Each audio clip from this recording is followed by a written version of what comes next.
Hello everyone, आप सभी को रमो को नमस्कार। उम्मीद कर रहा हूँ मेरी आवाज़ सभी तक बुलंद तरीके से पहुँच रही है और आप सभी मस्त हैं, स्वस्थ हैं और बेस्ट हैं। किस चीज़ में? सीखने में। ऑब्वियसली व्यस्त होना अच्छी बात है, पर सही चीज़ों में व्यस्त रहें, फर्जी में नहीं कि दिन भर यूट्यूब के वीडियो देखते रहे। फर्जी। हाँ, आउटपुट क्या निकला? कुछ नहीं।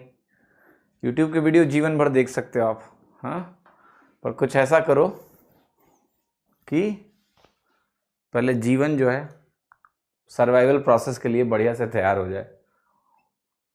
ऑलराइट, सो चलिए शुरुआत करते हैं आज की क्लास की, जिसका नाम है औसत की क्लास नंबर 2। और कल हम जो बात कर रहे थे एवरेज का चश्मा आपको मैंने दिया था। उम्मीद कर रहा हूं कि कुछ कुछ समझ में आया होगा। नहीं आया होगा तो आ जाएगा, ठीक है, धीरे धीरे करके आ जाएगा। अच्छा, अब मैं आपको एवरेज के कुछ केसेस दिखाने जा रहा हूं। कुछ कहते हैं लोग प्रॉपर्टीज एवरेज की। एक्चुअली इनको पढ़ाने का मेरा बिल्कुल मन नहीं करता है, क्योंकि ये कुछ नहीं है। एवरेज की जो प्रॉपर्टीज है ना, कुछ नहीं है। मैं आपको दिखाता हूं। अगर आपको एवरेज का चश्मा मिल गया है ना, तो आप प्रॉपर्टीज के साथ क्या करने वाले हो ये मैं दिखाता हूं। लेटर से आपने बोला कि एवरेज आपका क्या है? ए। हमने क्या बोला कि मान लिया आपका एवरेज क्या है? ए है, ठीक है, एवरेज ए है। फिर आप क्या करने जा रहे हो कि add x in each number average will become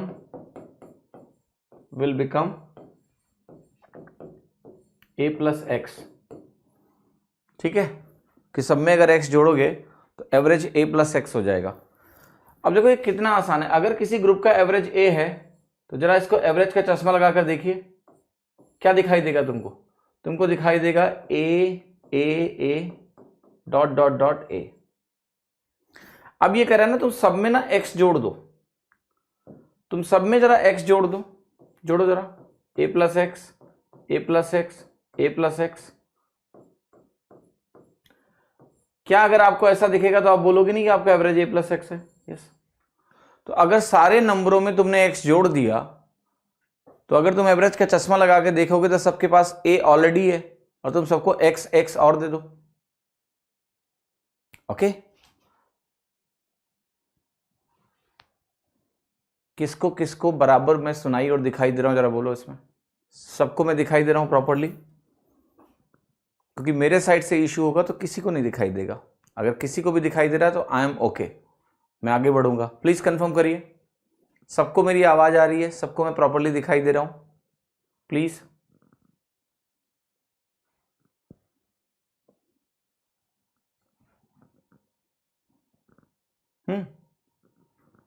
ठीक है, बढ़िया, फिर कोई दिक्कत नहीं है। तो देखिए, मैंने कहा कि एवरेज क्या होगा? x से बढ़ जाएगा। अच्छा, यही चीज आप करो कि सब में x सब्ट्रैक्ट कर दो तो एवरेज x से कम हो जाएगा। अगर आप सब में x सब्ट्रैक्ट कर दोगे तो एवरेज x से कम हो जाएगा। तो एक प्रॉपर्टी ऐसी कहलाती है, वो कहती है कि अगर आप सब में x सब्ट्रैक्ट कर दो, राइट, सब्ट्रैक्ट यानी घटा दो x in each number, average will become a minus x. ये भी हम कैसे समझ सकते हैं? वही एवरेज का चश्मा, कि देखो a तो दिख रहा है मुझे। अगर तुमने x सब में से घटा दिया अभी, क्या बचेगा सबके पास? a minus x. और अगर सबके पास a माइनस एक्स मुझे एवरेज का चश्मा लगाकर दिख रहा है तो एवरेज कितना हो गया? a minus x. तो अगर सब नंबर में तुमने x घटा दिया तो एवरेज भी क्या होगा? x कम हो जाएगा। ठीक है, क्लियर है कि नहीं है? ओके, अब देखो एक और बात बोलते हैं, इसी में प्रॉपर्टीज में आगे चलते हैं। प्रॉपर्टीज में अगर हम आगे चलेंगे, अब बात आती है मल्टीप्लिकेशन की। लेट्स से मैंने बोला यहां पर कि जो भी आपका नंबर है इसमें आप कर दो मल्टीप्लाई। आपने क्या किया? यहां पर मल्टीप्लाई कर दिया, multiply x in each number, तो एवरेज क्या होगा आपका? बताओ जरा।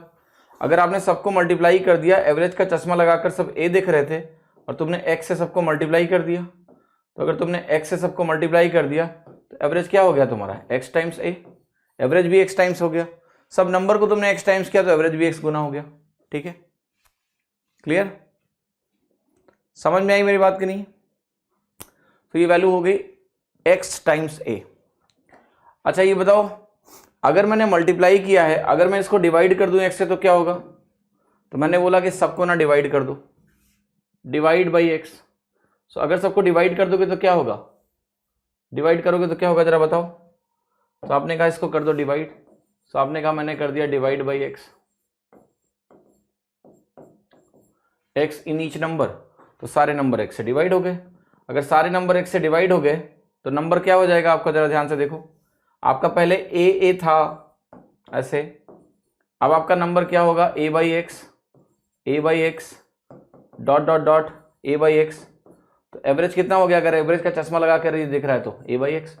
मतलब जो तुम सारे नंबरों के साथ कर रहे हो वही एवरेज के साथ हो जाएगा, बस। और कुछ करना है क्या? ये है कहलाती हैं प्रॉपर्टीज। अब मान लिया आपने ऐसा काम किया, आपने बोला कि एवरेज मेरा a है, एवरेज मेरा a है, ठीक है। फिर आपने ये किया, पहला all numbers multiplied by x, ध्यान से देखना, मल्टीप्लाइड बाई एक्स। आपने सब नंबर को पहले x से मल्टीप्लाई कर दिया, फिर आपने किया all numbers divided by x। आपने सारे नंबर्स को क्या किया? x से y से डिवाइड कर दिया। फिर आपने कहा add z to all numbers. ये 3 काम आपने किए, तो बताओ न्यू एवरेज क्या होगा? सारे नंबर्स को आपने क्या किया है? सारे नंबर्स को आपने पहले x से मल्टीप्लाई किया है, सो एवरेज अगर a होगा तो x टाइम्स a हो जाएगा। फिर आपने y से डिवाइड किया है तो y से डिवाइड हो जाएगा। फिर आपने सारे नंबर में z जोड़ दिया है तो z जुड़ जाएगा। ये नया एवरेज हो गया आपका, ठीक है। Clear or not? Are you getting my point or not? Okay, so the average finally will be x times a upon y plus z। जो तुम हर नंबर के साथ करोगे, जो तुम हर नंबर के साथ करोगे वही एवरेज के साथ भी हो जाएगा। तो नंबर को तुमने x से गुणा किया तो एवरेज x से गुणा हो गया, y से डिवाइड किया तो y से डिवाइड हो गया, फिर z जुड़ गया। नो टेंशन, ठीक है। तो प्रॉपर्टीज में आप दिमाग मत लगाओ, बेकार की चीजें, ओके। एक चीज बस प्रॉपर्टीज में मुझे जो अच्छी लगती है वो ये है, जो इंपॉर्टेंट है वो मैं आपको बता देता हूं। सो इंपॉर्टेंट ये है कि अगर मैंने आपको लेट से नंबर्स दिए a1 a2 a3 dot dot dot an तक में गया, मेरे पास n नंबर्स हैं, और अगर मैं आपको बोल दूं कि a1 मेरा लोएस्ट नंबर है, ये लोएस्ट नंबर है, और मैं ये बोल दूं कि an तुम्हारा जो है ये आपका हाईएस्ट नंबर है, ठीक है। तो जो इनका एवरेज होगा that will be more than a1 and less than an। Average क्या होगा? हाईएस्ट और लोएस्ट वैल्यू के बीच में होता है। सो आई कैन से कि मेरा जो एवरेज है it is more than lowest number and it's less than highest number, ठीक है। ये ध्यान रखिएगा। अब मैं एक सवाल देने जा रहा हूं, उसका उत्तर आपको बताना पड़ेगा, बताओगे? Okay, alright. सो एक क्वेश्चन दे रहा हूं, बताओ। क्वेश्चन ये है a1 a2 dot dot dot an तक मैंने आपको नंबर दिए। मैंने आपको यह भी बता दिया है कि a1 is less then a2। बहुत ध्यान से देखना, a1 इज लेस देन और इक्वल टू a2। मैंने क्या बोला कि a1 इज लेस देन और इक्वल टू a2, और let me right in other way so that you don't get confuse.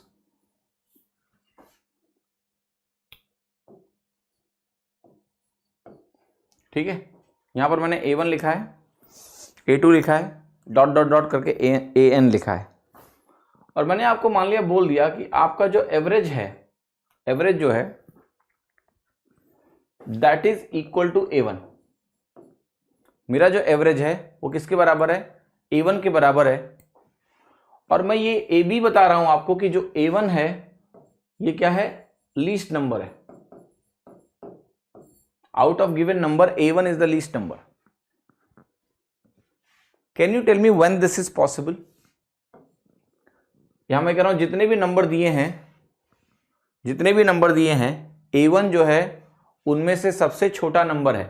तो इसको मैं इसी तरह से व्यक्त करना चाहता हूं, if I just want to show it, कि A1 जो है it is less than or equal to A2, A1 जो है it is less than or equal to A3 dot dot dot A1 is less than or equal to AN, and then I am saying कि मेरा जो average है वो A1 के बराबर है। So I just want to know when this is possible. जल्दी सोच के बताओ, जल्दी जल्दी जल्दी जल्दी, क्या ये संभव है या ये संभव नहीं है? मैंने आपको बोला है कि A1 A2 से लेके AN तक n नंबर्स हैं और A1 A2 से छोटा या बराबर है, A1 जो है A3 से छोटा या बराबर है, A1 जो है A4 से छोटा या बराबर है, ऐसे करके A1 जो है वो AN से छोटा या बराबर है। और मैं तुमसे ये भी बता रहा हूं कि जो एवरेज है वो A1 के बराबर है। ये कब होगा? सो ये तभी होगा जब सारे नंबर बराबर हों, ठीक है? ये तभी होगा जब आपका A1 A2 A3 सारे नंबर आपस में इक्वल हों। तो जब सारे नंबर इक्वल होते हैं तो एवरेज क्या होता है? वही होता है। तो यहां पर अगर A2 A1 से बड़ा है, मतलब थोड़ा सा भी बड़ा है, तो एवरेज A1 कभी नहीं हो सकता। एवरेज क्या होगा? A1 A2 के बीच में होगा। सो अगर आपने ये भी डिक्लेयर कर दिया कि A1 इन दिए गए नंबरों में से किसी भी नंबर से बड़ा नहीं है और एवरेज मेरा A1 है, तो ये तभी संभव है जब सारे नंबर क्या हो? AN के बराबर हो, ठीक है? सेम कंडीशन आपको मैं और भी दे सकता हूं, वह कंडीशन नंबर 2। कंडीशन नंबर 2 में मैं क्या आपको बता सकता हूं, यही सेम ऐसे लिखूंगा A1 A2 और मैं कहां तक जाऊंगा? AN तक, और मैं AN के बारे में बात करूं, ठीक है? मैं कहूं कि मेरा जो AN है ये ग्रेटर देन और इक्वल टू है AN-1, और ऐसे करके ये जो AN है मेरा ये ग्रेटर देन और इक्वल टू A1 है, और मैं आपको बोल दूं कि मेरा एवरेज जो है वो AN के बराबर है, तो भी क्या होगा? All will be equal. क्यों? समझ में आएगा नहीं? क्योंकि मैं कह रहा हूं AN जो है ना किसी भी नंबर से छोटा नहीं है, AN किसी भी नंबर से छोटा नहीं है, और मेरा एवरेज AN के बराबर है। तो ये तभी हो सकता है जब सारे नंबर बराबर हो। तो ये दोनों ध्यान रखना, स्टेटमेंट बेस बहुत ही शानदार क्वेश्चन एग्जाम में आ सकता है इस तरह का, और जिनको अंडरस्टैंडिंग नहीं होगी वो झेल जाएंगे, ऐसे घूम जाएंगे कि ये क्या हो गया, ठीक है? बट आपको तकलीफ नहीं होगी, you will find it fine, not an issue, ठीक है? अगेन ऑल आर इक्वल, ये दो बढ़िया से सवाल हैं, ये अपने दोस्तों से जाके पूछना जो एवरेज पढ़ चुके हैं, चेक करो थोड़ा सा। Please change colour, I am not, Hindi में बोलते ना गिरगिट रंग बदलता है, आई एम नॉट गिरगिट, आई can not change my colour, okay? You don't like my colour. इसके पीछे का कॉन्सेप्ट क्या है? पीछे कोई कॉन्सेप्ट नहीं है, सब सामने ही है। पीछे कहां जाए हम? इसके पीछे दीवार है, दीवार के पीछे मेरे घर का हॉल है, हॉल के आगे क्या है? बालकनी, बालकनी के आगे एक बड़ा सा पार्क है, उसके आगे रोड है, पीछे कुछ नहीं है, सब सामने है। सोचो जरा, मैंने बोला ना कि तुम मान लो कि AN से छोटा एक नंबर है, बराबर नहीं है, छोटा मान लो। अगर तुम्हें छोटा एक नंबर मिलेगा तो एवरेज लो और हाई के बीच में आएगा भैया, AN के बराबर कहां से हो जाएगा? सब बराबर होना पड़ेगा, पीछे कुछ नहीं, सब सामने था। अंडरस्टूड? ओके, चले, कॉपी करना है? किसका कॉपी करना है? अरे इसका नोट्स मिल जाता है तुमको, ठीक है? PDF इसका अपलोड हो जाता है, जो मैं लिखता हूं यहां पर। तो अपना समय बर्बाद ना करें, समझें। पेंसिल का कलर है, पेंसिल नहीं है, इसको बोलते हैं डिजिटल पेन। तो इसका रंग क्या रखें बताओ? क्या रंग रखें? मेरे पास इतने ही रंग हैं, बाकी रंग तो इसमें देखें क्या और भी रंग है? अरे बहुत सारे रंग हैं यार, क्या रंग चाहते हो तुम? कौन सा रंग रखूं? ये रंग?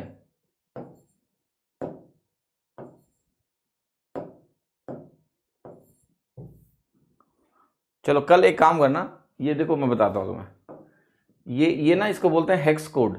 यहां पर एक हेक्स कोड आता है, जैसे मैं लिखता हूं हेक्स कोड आया, तो मुझे 10-12 हेक्स कोड बता दो कि कौन सा ले लूं, मैं यहां लिख के वो हेक्स कोड पिक करके उन्हीं से लिखूंगा। अभी तो मैं जो कुछ है उसी से लिखूंगा। देखो ऐसे करके तरह तरह के हेक्स कोड होते हैं ना। अच्छा, तो किसी रंग का अच्छा हेक्स कोड ढूंढ लो, बता देना मुझे, मैं वही ले लूंगा, 5-6 कलर उन्हीं से लिखूंगा। ठीक है, अब देखो मैं क्या कर रहा हूं, मैं अगले पॉइंट में मूव कर रहा हूं, और वो जो अगला पॉइंट है ना वो बहुत इंटरेस्टिंग है। अगला पॉइंट देखना आप। कल मैं आपको रिप्लेसमेंट केस पढ़ा रहा था, ठीक है, पढ़ा रहा था कि नहीं? तो उसी से रिलेटेड बहुत सारे केसेस होते हैं जो लोगों को लगता नहीं कि रिप्लेसमेंट केस है। जैसे मैंने कहा मेरे पास है एबीसी, देखना ध्यान से, एबीसी मेरे पास है। अब मैंने कहा कि एक काम करो, एबीसी में या एबीसीडी ले लो। देखो ध्यान से, एबीसीडी ले लो। मैंने बोला कि फर्स्ट 3 का एवरेज जो है मान लेते हैं 16 है। फर्स्ट 3 का एवरेज क्या है? 16 है। लास्ट 3 का जो एवरेज है वो 18 है। लास्ट 3 का एवरेज कितना है? 18 है। और मैं तुमसे पूछ बैठूं कि बताओ d माइनस ए कितना है, तो देखो क्या हो रहा है। What is the first 3? First 3 is ABC, right? What is the last 3? BCD. बताओ यहां पर क्या हुआ है? यहां पर ए गया है और डी अंदर आया है। It is a replacement. Replacement है कि नहीं है? ए गया और डी आ गया। और एवरेज में क्या हुआ? एवरेज 16 से 18 हो गया, एवरेज 2 से बढ़ गया। एवरेज अगर 2 से बढ़ गया है तो d माइनस ए जो होगा सरप्लस क्रिएट करेगा कितना? +2 × 3 का। तो बिना कुछ सोचे हुए आप बोल सकते हो कि d माइनस ए कितना है? 3 के बराबर है। d माइनस ए कितना है? 6 के बराबर है। This is just replacement. Okay, this is just replacement. Clear? समझ में आ सभी को कि नहीं? This is just replacement, nothing else. Because D अंदर आया और ए गया। एबीसी और बीसीडी का एवरेज आपने दे रखा है, ए गया डी अंदर आया, एवरेज 2 से बढ़ गया। तो मुझे पता है 3 एलिमेंट हैं और +2 इंक्रीज हो रहा है, 2 × 3। डी एक्स्ट्रा लेकर आएगा कितना? 6। आप इसको ट्रेडिशनली करो, मुझे कोई दिक्कत नहीं है। क्या करेंगे ट्रेडिशनली? कैसे करोगे? आप कहोगे कि देखो a + b + c = 18 × 3, b + c + d = 16 × 3। फिर आप कहोगे इसमें से इसको घटा देंगे, b और c कट जाएगा, d माइनस ए की वैल्यू निकालेंगे। ये उल्टा लिख दिया मैंने, 16 ऊपर होना चाहिए, 18 नीचे होना चाहिए। अब आप कहोगे d माइनस ए की वैल्यू निकालेंगे तो ये भी 6 बनेगा। तुम्हें अगर ऐसे मजा आ रहा है तो मुझे कोई दिक्कत नहीं है, पर समझ के करो ना। 3 गुना कैसे करा? क्योंकि 3 एलिमेंट है। अबे 16 ऑलरेडी एवरेज था, 2-2 बढ़ाना है तो सबको 2-2 चाहिए ना एक्स्ट्रा। 6 एक्स्ट्रा चाहिए रिप्लेसमेंट में, 6 एक्स्ट्रा चाहिए। ओके, डी का वैल्यू ए से +6 होगा बिल्कुल, बिकॉज जब +6 का सरप्लस आएगा तो 3 लोगों में बंट के +2 +2 +2 होगा। बस इतना ही सीखना है। ऑलराइट, आगे बढ़े? कोई नहीं, अभी बहुत सवाल करेंगे। तुम कितना भी कोशिश कर लो कि तुमको नहीं समझना है, जान लगा दो कि तुमको नहीं समझना है, तुम कसम खा लो कि तुमको नहीं समझना है, तो भी तुम समझ जाओगे। क्योंकि जितना तुम जिद्दी हो ना उससे ज्यादा जिद्दी मैं हूं। ओके, तो सीख तो जाओगे ही, चिंता मत करो। तो अलग अलग तरह के अस्त्र हैं मेरे पास। चलो एक केस और दिखाता हूं, बहुत ध्यान से देखिएगा। एक केस बहुत ध्यान से देखना आप, बहुत ही इंटरेस्टिंग है। और पहले बोल रहा हूं सही से सुनना, वरना समझ में कुछ आएगा नहीं। फिर बाद में कहोगे ये कैसे हो गया? ऐसे नहीं चलता है। देखो A1 A2 A3 A4 A5 A6 A7 A8 A9 A10 A11 A12 A13। इतना ही लिखा मैंने क्योंकि जगह खत्म हो गई, वरना मैं और आगे जाता। अब देखो यहां पर क्या है ना, ये जो एलिमेंट है, ये एलिमेंट, ये क्या है? ये है मिडिल टर्म, है कि नहीं है? क्यों? 13 एलिमेंट है, ठीक है। तो अगर आपके पास कभी भी 13 एलिमेंट होते हैं, नंबर ऑफ टर्म्स अगर ऑड होते हैं, तो मिडिल टर्म आपका क्या होता है? ध्यान रखना, मिडिल टर्म जो आपका होता है, मिडिल टर्म आपका सिंपल सा होता है n+1/2 टर्म, ठीक है, अगर n आपका ऑड होता है तो। अगर n इवन हो गया, n क्या है, नंबर ऑफ टर्म्स ऑड है, n is number of terms and n is odd. n अगर कभी भी इवन हो जाता है ना, तो नंबर ऑफ टर्म्स आपका कोई मिडिल टर्म होता ही नहीं, एक्चुअली 2 मिडिल टर्म होते हैं। सो मैं अभी ऑड नंबर ऑफ टर्म्स की बात कर रहा हूं, स्टैंडर्ड क्वेश्चन है। क्या ये मिडिल टर्म है? क्या ये मिडिल टर्म है? नहीं। क्यों? क्योंकि इसके पहले 5 और इसके पहले 7, ये मिडिल टर्म नहीं है। तो कौन है मिडिल टर्म तुम्हारा? मिडिल टर्म तुम्हारा 7वां वाला टर्म है, ये वाला। क्यों मिडिल टर्म है ये? देखो, इसके पहले 6, इसके बाद में 6। आप ऐसे भी निकाल सकते हो 13 + 1/2, 13 टर्म है, तो ये जो 7th टर्म आएगा ये आपका मिडिल टर्म होगा। अब देखो इसका इस्तेमाल करके कैसे सवाल बनाते हैं एवरेज में, ये मैं तुम्हें दिखाने जा रहा हूं, ठीक है। तो देखो क्वेश्चन क्या है, क्वेश्चन क्या है मैं आपको दिखाता हूं अभी। क्वेश्चन देखो ऐसे बनाया जाएगा, क्वेश्चन ऐसे बनाया जाएगा कि यहां पर कहेगा पहले जो 7 नंबर हैं, फर्स्ट 7 देखना ध्यान से, इनका एवरेज आपको बोलेगा कि इट इज 46। क्या बोला गया कि पहले 6 का एवरेज कितना है? 46। ओके, फिर बोलेगा पहले 7 का एवरेज, आखिरी 7 का जो एवरेज है, फिर बोलेगा आपसे कि जो आखिरी 7 का एवरेज है वो क्या है? ये 13 नंबर था, ठीक है। ये एवरेज आपसे बोलेगा कि ये है 54, ठीक है। बहुत ही इत्मीनान और ध्यान से इस सवाल को देखें। और कहेगा कि जो ओवरऑल एवरेज है ऑल 13 नंबर्स का, वो है कितना? 52। कहेगा फाइंड A7 किसके बराबर है। देखना ध्यान से, पहले 7 नंबर का एवरेज 46, एवरेज कितना है? 46। आखिरी 7 नंबरों का एवरेज कितना है? 54। तो इसमें होगा क्या? पहले 7 में भी A7 आएगा, आखिरी 7 में भी A7 आएगा, तो इनको मिला के कह रहा है कि एवरेज जो है वो 54 है उनका 7 का। कंबाइंड एवरेज कह रहा है 52 है। बताओ A7 की वैल्यू क्या है? तरीका नंबर 1। सो जो मेथड 1 आप यूजुअली लगाते हो वो क्या कहोगे आप कहोगे कि A1 से लेके A7 तक के नंबर्स का अगर मैं योगफल लिखूं तो ये कितना होगा? आप कहोगे ये होगा 7 × 46, होगा कि नहीं होगा? फिर मैं कहूं आपसे कि A7 से लेके A13 तक के नंबरों का योगफल लिखो, तो आप कहोगे ये कितना आएगा? ये आएगा 7 × 54। फिर मैं कहूं इधर आके A1 से लेके अगर मैं सीधे A13 तक के नंबरों का सम लिखूं तो क्या ये वैल्यू आपकी हो जाएगी 13 × 52? जी हाँ। पर क्या ये दोनों बराबर हैं? आप कहोगे नहीं। इन दोनों में देखो फर्क क्या है कि यहां पर A7 2 बार आया है, बाकी सारे नंबर एक बार हैं।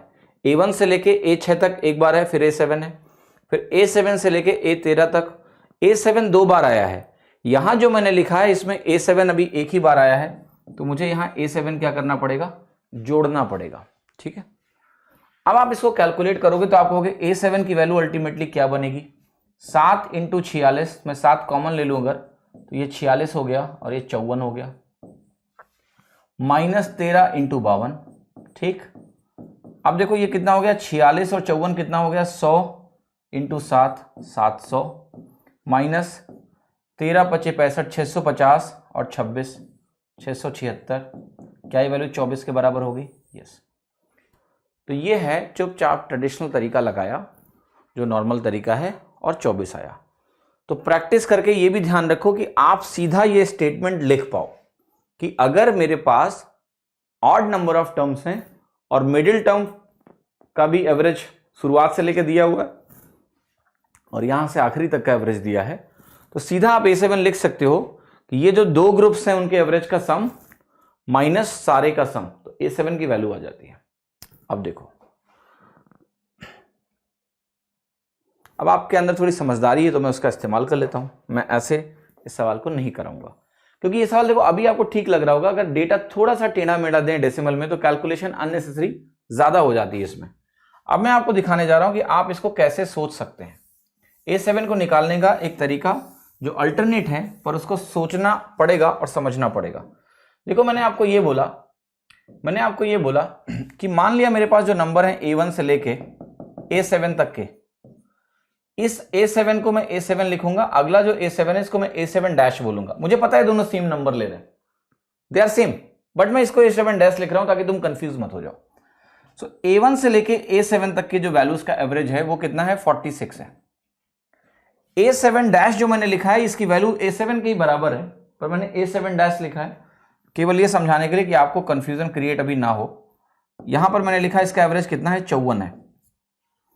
अब ध्यान से देखना, ये आपके कितने एलिमेंट हैं, 7 एलिमेंट हैं, ये भी आपके 7 एलिमेंट हैं। मैं इन दोनों को अगर कंबाइन करूं, तो क्या तुम्हारे पास 14 एलिमेंट्स हो जाएंगे? यस, एक ग्रुप में 7 लिखा हुआ है और दूसरे ग्रुप में भी आपका 7 लिखा हुआ है, so they are 14 elements for me. और इन 14 एलिमेंट का एवरेज क्या होगा जरा बताओ। अब देखो मैं एक स्टेटमेंट आपको बोल रहा हूं, उसको आप ध्यान रखिएगा। कभी भी दो ग्रुप्स अगर हों जिसमें इक्वल नंबर ऑफ एलिमेंट्स हो, तो जो नेट एवरेज होता है वो सिंपली इन दोनों नंबर्स का सिंपल एवरेज होता है। फिर से स्टेटमेंट दे रहा हूं, अगर दो ग्रुप्स में इक्वल नंबर ऑफ एलिमेंट्स हैं, यानी नंबर ऑफ एलिमेंट्स का रेशियो 1:1 है, तो आप बस इन दोनों ग्रुप्स के एवरेज का एवरेज निकाल लो, वही पूरे ग्रुप का एवरेज होगा। तो यहां पर जो फाइनल एवरेज अभी आएगा इनका कंबाइंड, ये होगा 46 + 54/2, 100/2 कितना हो जाएगा, 50 के बराबर हो जाएगा। कंबाइंड एवरेज आपका हो गया 50। तो इन 14 एलिमेंट का एवरेज कितना है, 50 के बराबर है। अगर इन 14 एलिमेंट का 50 के बराबर एवरेज है, अब आप कहोगे मुझे एक चीज और पता है कि A1 से लेकर A13 तक के जो नंबर हैं उनका एवरेज कितना है, आप कहोगे उनका एवरेज क्या है, 52 है। अगर मैं इसको कंपेयर करूं इनसे, तो आप कहोगे इन दोनों में सिर्फ बस एक ही अंतर है कि यहां पर एक A7 डैश एक्स्ट्रा है, और आपको पता है ये A7 डैश क्या है, वही है जो वैल्यू A7 की है वही इसकी भी है। तो इसका मतलब ये हुआ कि इस 13 में अगर एक A7 डैश की एंट्री हो रही है तो मेरा एवरेज 2 से गिर जाता है। मेरा एवरेज क्या हो रहा है, 2 से गिर जाता है। अब कैसे करोगे आप कहोगे ये जो A7 डैश मेरे पास है, अगर ये 52 लेकर आया होता तो एवरेज चेंज नहीं होता। यहां भी 52, उसके पास भी 52, पर आप कहोगे इन 14 लोगों का एवरेज कितना है, 50 है। यानी एवरेज अब मुझे 14 लोगों का अगर 2 से गिराना है तो इसमें क्या करना पड़ेगा, 28 माइनस करना पड़ेगा। Are you getting this or not? Okay, are you getting this or not? मैंने बोला कि जो 14वां आदमी है अगर ये 52 लेकर आता तो 52 लेके यहां खड़ा हो जाता, कोई टेंशन नहीं थी, तो कोई रोकने वाला नहीं था। एवरेज क्या होता, 52 ही रहता। पर एवरेज क्या हो गया है, 50 हो गया है। सो एवरेज अगर 50 हो गया है तो ये 52 लेकर नहीं आया है, बल्कि 14 लोगों का एवरेज हमें किससे गिराना पड़ेगा, 14 लोगों का एवरेज हमें 2 से गिराना पड़ेगा। तो मैं आपसे ये पूछ रहा हूं कि ये वैल्यू तो मुझे अब 26 दिख रही है। ऑल राइट, क्लियर है नॉट? 26 दिख रही है क्या, सॉरी 28, 24 दिख रही है। Clear? So did you get your answer और नॉट? यस, क्योंकि A7 डैश कुछ नहीं, A7 ही तो है। तो जो मिडिल की टर्म की तुम्हें वैल्यू चाहिए थी वो वैल्यू आ गई। ओके, इस तरीके का फायदा ये होता है कि एक आप ध्यान से देखना, you are dealing with smaller numbers.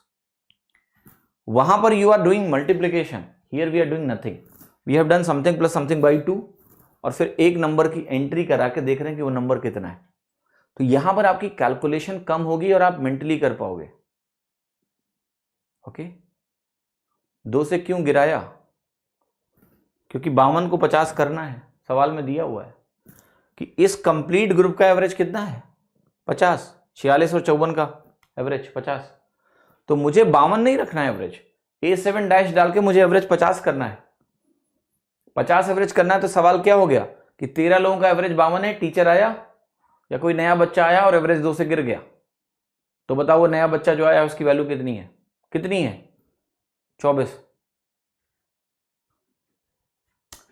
देखिए अतीश कुमार जी, पहला काम, एक क्लास का नियम है कि मुझको 8 से 9:30 बजे के बीच में डिस्टर्ब मत करो। महाअभ्यास बैच में सारे टीचर को बोर्ड यूज करने को रिकमेंड कीजिए सर, उसके लिए पैसा लगता है। हर टीचर के घर पे बोर्ड नहीं लगवाया जा सकता है, आपके कोर्स की फीस इतनी नहीं होती है। ये बोर्ड आता है 4 लाख रुपए का, ठीक है। स्टूडियो हमारे यहां है गुड़गांव में कई सारे, बट कोविड की वजह से सब बंद है। और मेरी क्लास में आके जब डिस्कशन चल रहा है तो बीच में इस बात को करने का क्या मतलब है कि तुम्हें पढ़ना नहीं है, तुम्हें बोर्ड चाहिए।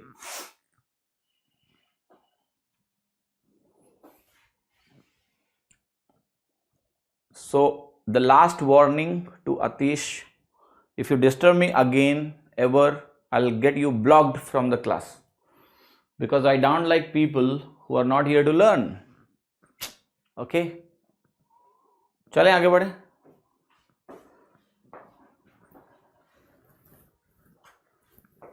Shall I go ahead please? ये नहीं पूछेंगे कि ये कैसे हो रहा है सर, समझा दो। सर बोर्ड लगा दो, पढ़ लो जो पढ़ा रहा हूं, समझे? ठीक है।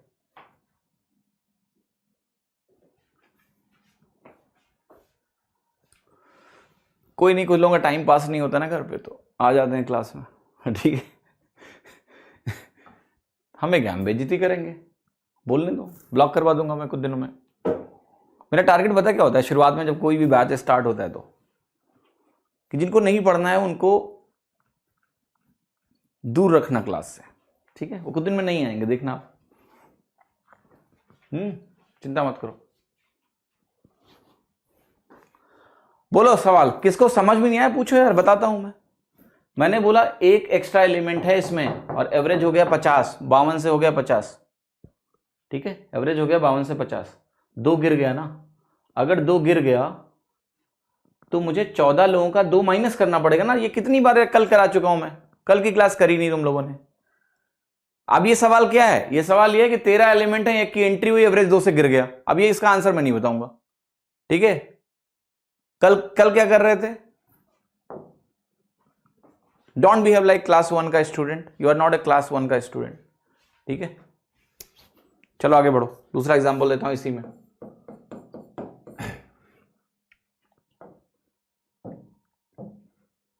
A1 A2 dot dot dot A15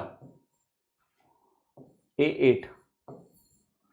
तो मैंने कहा फर्स्ट 8 का जो एवरेज है वह है लेट से 26,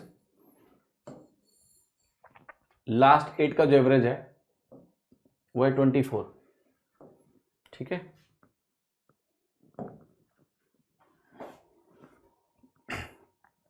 एंड व्हाट नेक्स्ट? ये जो सारे कंबाइंड है, इनको मैं सबको कंबाइन कर रहा हूं, ऑल 15 एवरेज, तो ये सारे 15 है, इनका जो एवरेज है, ऑल 15 का जो एवरेज है combined, if I just find all the numbers and their combined average, that is simply 24.5,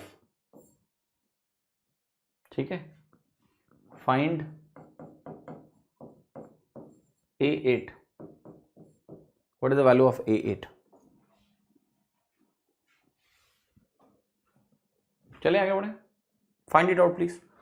सो आपको पहला 8 आखिरी 8, अगर मैं इन दोनों को कंबाइन करूं, जैसे A1 है, A1 से लेके A8 तक है, दूसरा जो A8 है इसको थोड़ी देर के लिए A8 डैश बोल दो, मुझे पता है इन दोनों की वैल्यूज बराबर है तो कोई दिक्कत नहीं है। A15 हो गया। You will say here average is 26 या average is 24। Number of elements यहां कितने हैं? 8। यहां नंबर ऑफ एलिमेंट्स कितने हैं? 8। जब इक्वल नंबर ऑफ एलिमेंट्स होते हैं तो कंबाइंड एवरेज जो होता है, दोनों ग्रुप के अलग अलग एवरेज को लेके सिंपल एवरेज निकालते हैं। तो ये हो गया 25 के बराबर। अब आपने कहा कि ये वैल्यू जो है ना, ओवरऑल एवरेज जो है मेरा 25 आया, ओवरऑल एवरेज मेरा कितना आया, 25 आया। पर समझते हैं, जो A1 से लेके A15 तक के नंबर हैं सीधा, इनका एवरेज तुम्हें पता है कितना है? इनका एवरेज तुम्हें क्वेश्चन में दिया गया है कि 24.5 है। इसका मतलब क्या हो गया? इसका मतलब ये हो गया कि अब ये जो कंबाइंड ग्रुप है मेरे पास, जिसमें 16 एलिमेंट हैं एक्चुअली, जिसमें मेरे पास 16 एलिमेंट हैं, ये जो कंबाइंड ग्रुप है मेरे पास, जिसमें आपके कितने एलिमेंट हैं? 16 एलिमेंट हैं। 16 एलिमेंट जो आपके हैं, इनका हमें निकालना है, इनका हमें निकालना है कि एवरेज 25 है और हो क्या रहा है? देखो, एक एलिमेंट की एंट्री से एवरेज बढ़ रहा है। वो एलिमेंट क्या है? A8 dash. यहाँ A1 से लेके A15 तक है, यहाँ पर एक A8 एक्स्ट्रा है, उसकी वजह से एवरेज 0.5 से बढ़ा हुआ है। एवरेज को अगर 0.5 से बढ़ाना है तो आप कहोगे देखो ऐसा है, अगर ये 24.5 ही लेकर आता तो एवरेज बदलता नहीं, उतना ही रहता। लेकिन इसने 16 लोगों का, अगर ये इतना ही लेके आता, 24.5 मान लिया लेकर आया, तो इसने एवरेज में कोई परिवर्तन नहीं किया होता, एवरेज इतना ही रहता। पर ऐसा नहीं हुआ है, एवरेज सबका 0.5 से बढ़ना है, 0.5 से बढ़ना है। और कितने लोग हैं? 16 लोग हैं, ठीक है। इस ग्रुप में अगर ये 24.5 लेकर आएगा तो एवरेज 14.5 ही रहेगा। पर इन 16 लोगों का एवरेज मुझे 2 से अगर बढ़ाना है तो मुझे 0.5 इंटू 16 करना पड़ेगा, तो वैल्यू कितनी आएगी? 32.5,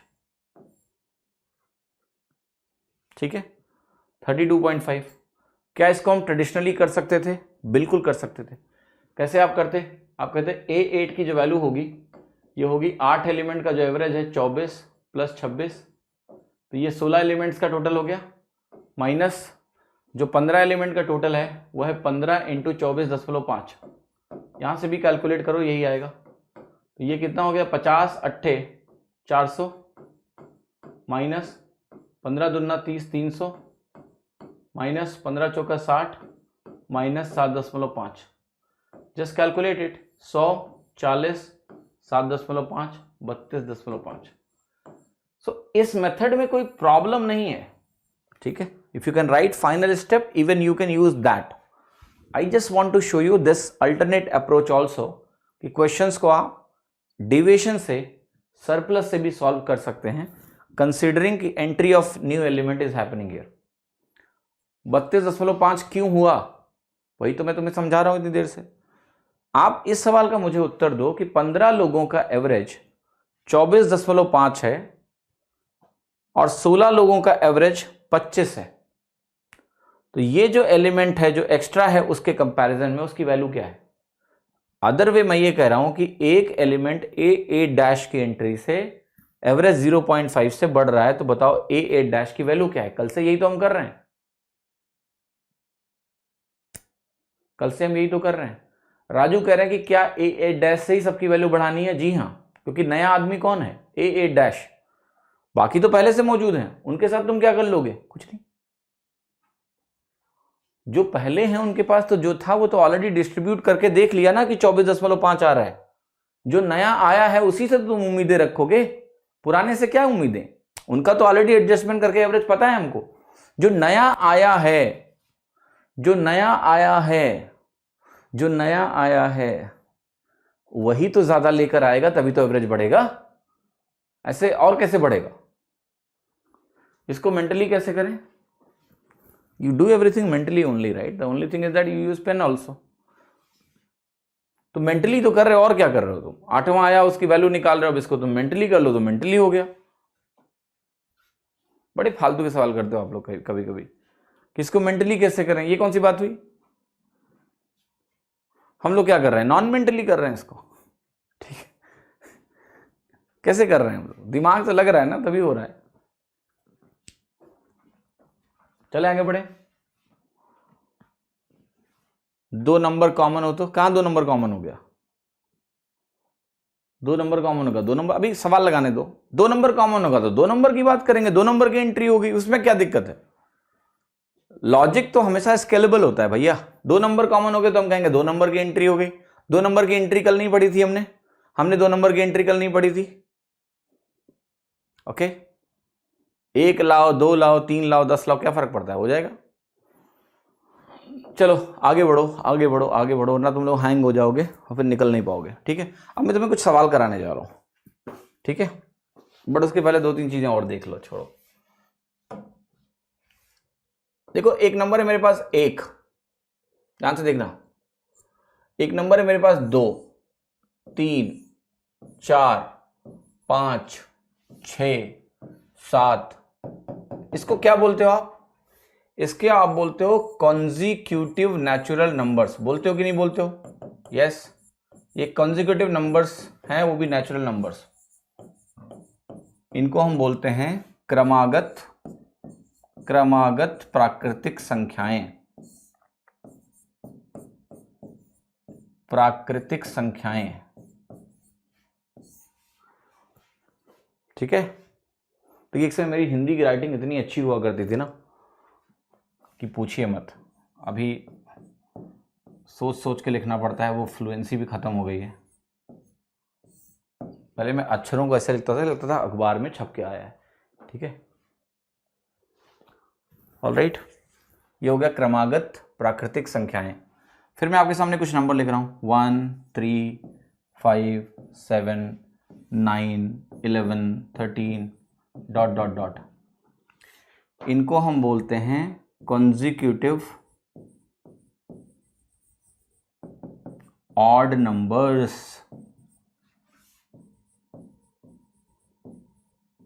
ठीक है, क्रमागत विषम संख्याएं, यह है आपकी क्रमागत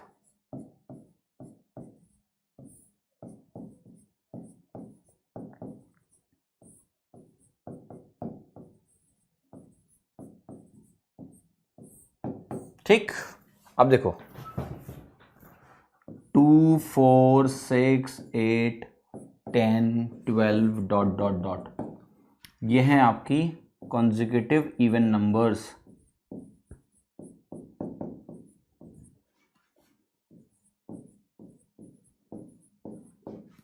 इसको बोलते हैं क्रमागत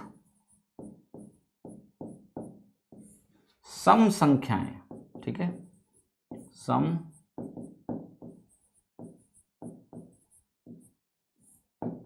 संख्या। ठीक है, alright, getting my point or not?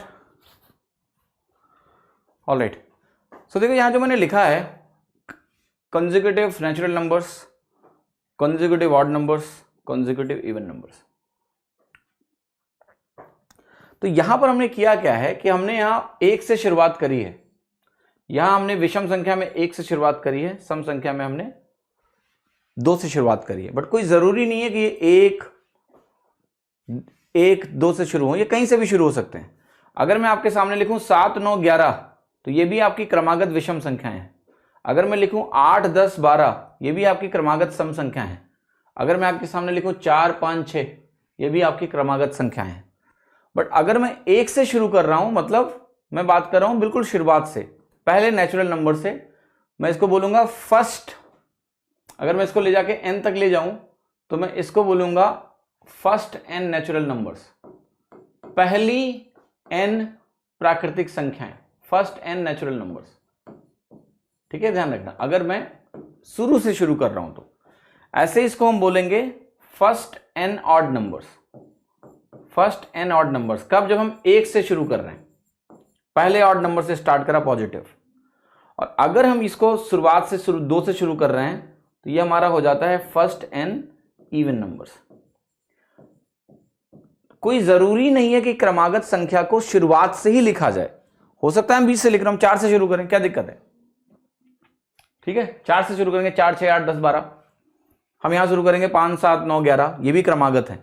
तो ये शब्द का बेसिक अंतर समझ लेना कि कॉन्जिक्यूटिव नेचुरल नंबर्स का मतलब होता है कि कुछ नेचुरल नंबर्स जो क्रमागत हो। कोई जरूरी नहीं कि वो 1 से शुरू हो रहा हो, लेकिन अगर बोलेगा कि consecutive numbers starting with 1, that means first n consecutive numbers, या ये बोल सकता है कि फर्स्ट n कॉन्जिक्यूटिव नंबर्स की बात कर रहे हैं। So we need to understand this basic thing and why I wrote this. There is a purpose, and the purpose is this. बहुत ध्यान से इसको आपको देखना है right. Just look at this table very very carefully, जो मैं करने जा रहा हूं अभी।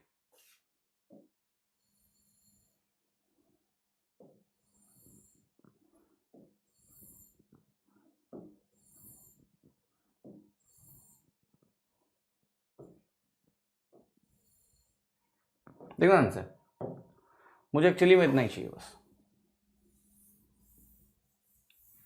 सो मैं कर क्या रहा हूं यहां पर, देखो मैंने कहा आपके पास कि मेरे पास एक नंबर है लेट्स से 1, ठीक है। तो यहां पर मैं क्या करूंगा, इसको बहुत ध्यान से समझिएगा कि अगर मैंने यहां पर वैल्यू लिखी है 1, ठीक है 1, यहां पर मैं एवरेजेस लिखूंगा, ठीक है, यहां पर मैं एवरेजेस लिखूंगा। और यहां एवरेज किसका लिखा है, एक नंबर 1 है तो इसका एवरेज 1 ही होगा, खुद ही अकेला है। जब मैंने यहां पर एक नंबर 2 लिख लिया तो मैं 1 और 2 का एवरेज यहां लिखूंगा जो कि होगा 1.5। यहां अगला नंबर मैंने लिखा 3, तो 1 2 3 कितना हो गया 6, और एवरेज कितना हो गया 3 नंबर्स का 2 हो गया। फिर मैंने अगला नंबर लिखा 4, तो एवरेज कितना हो गया 2.5। फिर मैंने अगला नंबर लिखा 5, एवरेज हो गया 3। आपको पता है ये काम आप करते जाओ, you keep on doing this work, you will find that your average will increase by 0.5 every time। आप 6 ऐड कर दो।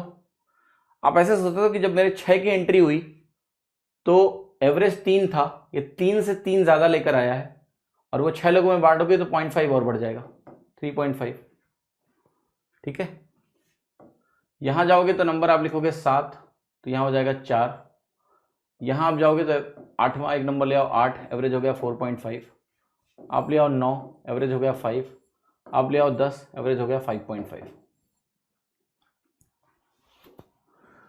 सो होता यहां पर यह है, फर्स्ट एन इवन नंबर्स में 0 नहीं जुड़ेगा। मैंने जो बात करी है वहां पर first n consecutive even natural numbers, अगर आपको कोई भी कंफ्यूजन है तो आप वहां पर ऐड कर लो। 0 एक न्यूट्रल नंबर होता है, 0 is not positive not negative, right.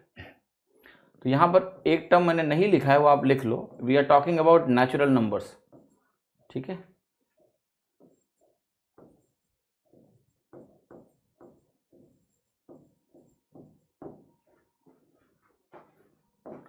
कम ही हो फिर से। तो देखो हो क्या रहा है कि आप कहीं से भी शुरू कर लो। आप मान लिया यहां से शुरू करो 5 में 6 जोड़ा तो एवरेज क्या हो गया 0.5 से बढ़ गया। मतलब अगर आप 5 से भी शुरू करोगे तो आप कहोगे 5 का अकेले एवरेज 5 है, तुम अगला नंबर 6 लाओगे तो एवरेज कितना हो जाएगा 5.5 हो जाएगा। अगला नंबर तुम 7 लाओगे तो 5 6 11 7 18, 18/3 6 हो जाएगा। सो कहने का मतलब है कि कोई भी नंबर अगर आपके पास है और आपने अगला नेचुरल नंबर उसमें जोड़ दिया, नेक्स्ट नंबर नेचुरल नंबर उसमें अगर जोड़ दिया कंसेक्यूटिव वाला, तो एवरेज 0.5 से बढ़ जाएगा। तो यहां पर लिख दो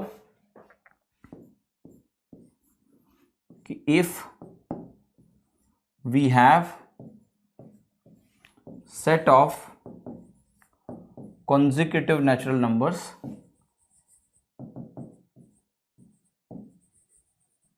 we have set of consecutive natural numbers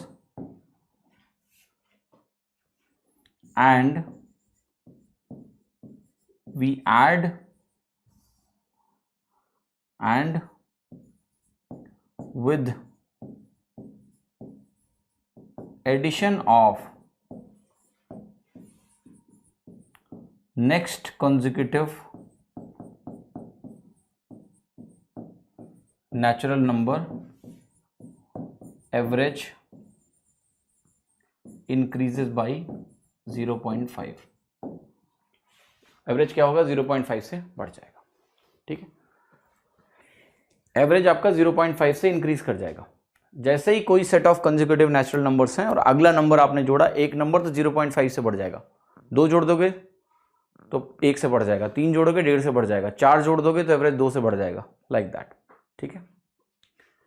now same thing can be generalised and made for even and odd natural numbers also. तो देखना ध्यान से, मैंने बोला कि मेरे पास एक नंबर है, मान लिया 2, एवरेज क्या है 2, यहां पर मैं एवरेज लिख रहा हूं। 2 में मैंने क्या किया 4 जोड़ दिया, 4 जोड़ा तो एवरेज कितना हो जाएगा 4 2 6/2 3 हो जाएगा। फिर मैंने यहाँ 6 जोड़ दिया, 6 4 10 2 12/3 कितना हो गया, 4 हो गया। फिर आपने 8 जोड़ दिया, ये 5 आ जाएगा। अब 10 जोड़ दो, 6 आ जाएगा। अब 12 कर दो, यहां पर 7 आ जाएगा। 14 कर दो, 8 आ जाएगा। तो वही स्टेटमेंट अगर मैं चेंज करूं, ठीक है, तो क्या बनेगा आपका कि आपके पास set of consecutive even numbers हैं। If you add next even number, average next consecutive even number,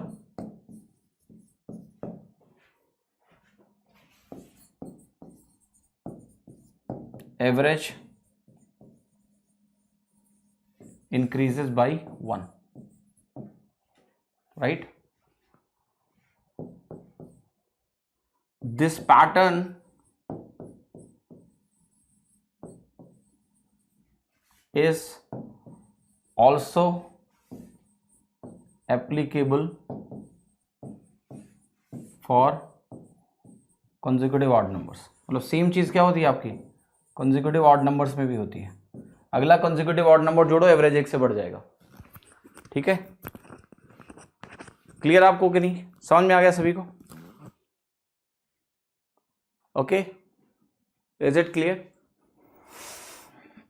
आप ऑड नंबर के लिए भी ट्राई करना, एवरेज 1 से ही बढ़ता है यहां पर भी। Every time you add 1 number, average goes up by 1। Next कुछ चीजें वो आपको समझना है, वो ये है कि एवरेज ऑफ अरिथमेटिक प्रोग्रेशन।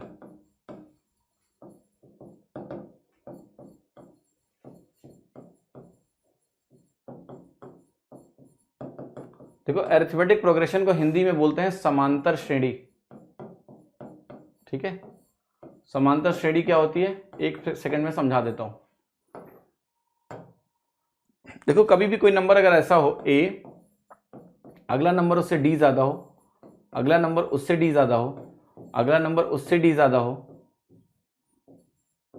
ऐसे करके इसको बोलते हैं समांतर श्रेणी। तो nवां टर्म जो होता है वो होता है a + n - 1 इंटू डी। इसको बोलते हैं nth टर्म AP का। d जो होता है इसको बोलते हैं कॉमन डिफरेंस, कॉमन डिफरेंस जो कहलाता है समांतरानुपात। समांतर श्रेणी है ना, समांतर अनुपात, हिंदी याद नहीं आ रही यार। कॉमन डिफरेंस को क्या बोलते हैं, आई डोंट नो।